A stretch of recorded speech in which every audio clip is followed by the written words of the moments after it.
Okay, so let's go ahead and get started. So the first thing I'm going to do is I need to turn this scene here into a level. So I've got my level game object, which is where, all of my sprite assets and all this stuff that's not really, particular to this training is just the level stuff. I've got this all into this game object called level, and I'm going to turn that into a level manager for Corgi Engine. For those of you who don't know, Corgi Engine is a cool system for getting up and running with 2D platformers, and I believe some 3D stuff too. And it comes with just tons of scripts to do all sorts of really neat, wacky stuff. And so I'm just going to click Add Component. I'm going to go down to Corgi Engine here, and I'm going to go to Managers and Level Manager. And that's going to add sort of this little level bounds. So this is the boundaries of my 2D level here. And I'm just going to go ahead and kind of modify the center of it here. So I'm going to change the center to 7. I'm going to change the Y center to 5. And then for my extent, how big the level is, I'm going to set it to 40 on the X and 11 on the Y. And so there we go. And this kind of just outlines my level there. So the player won't be able to leave the levels, characters won't be able to leave the level and stuff like that. I can do some other cool stuff. Like obviously I can have it spawn players and I can do checkpoints and stuff like that and fades and stuff like that.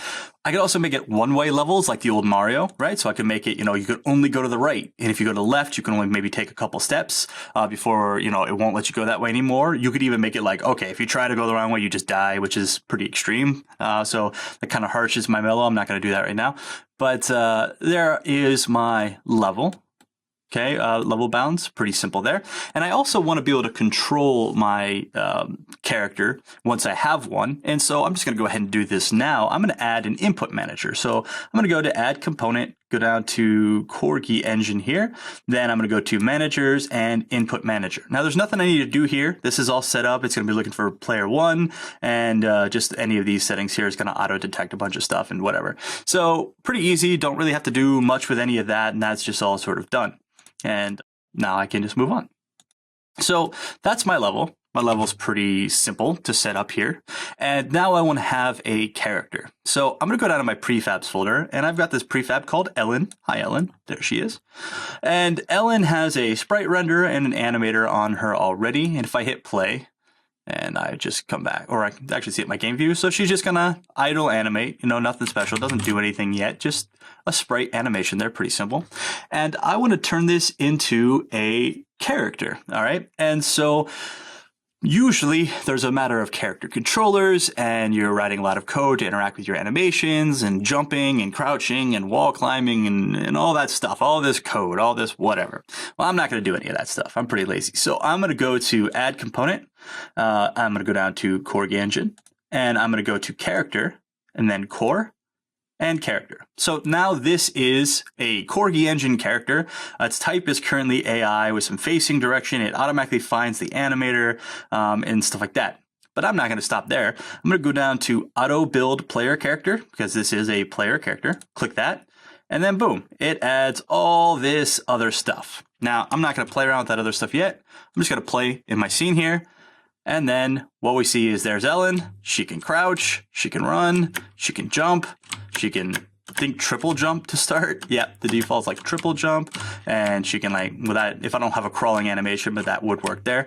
And so you might be wondering, okay, so my animations are working and jumping is working and all that stuff is working. How is this stuff working? Well, when I click the auto build, it added a bunch of abilities, right? So there's ability to climb ladders, wall jumping, look up, jetpacking, running, jumping, crouching, all that stuff. And as far as the animator goes, I'm going to go up here to my animator. So I had this set up already. This isn't something Corgi Engine did. I set up just a simple animator where I'm either airborne or I'm in locomotion or I'm crouching. But I created all of the parameters to use the same names that Corgi Engine automatically looks for.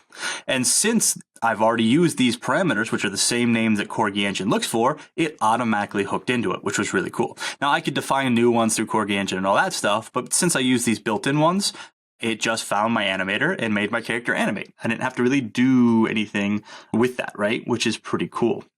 Okay, so there is my character there and all that stuff. However, you'll notice that when I press play, my character sort of floats above the ground. Some stuff's not quite right. And if I look at the character, I can see that the box collider that they added is actually just way too big.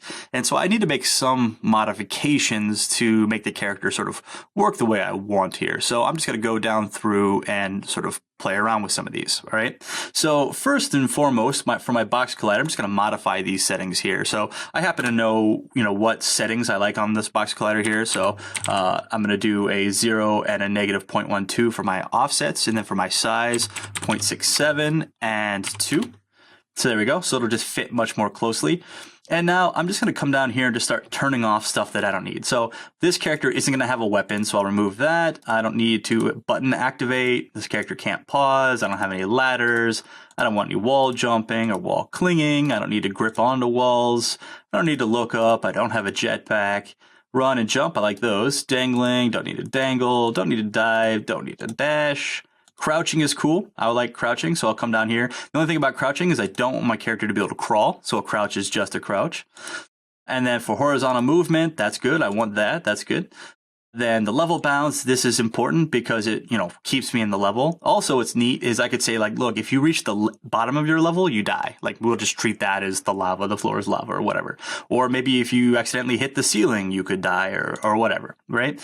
And so those are all good. I skipped over jump here. Jump, I do want to modify a little bit.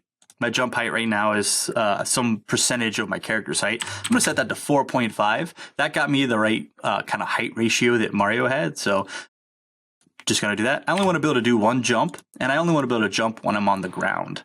So there we go.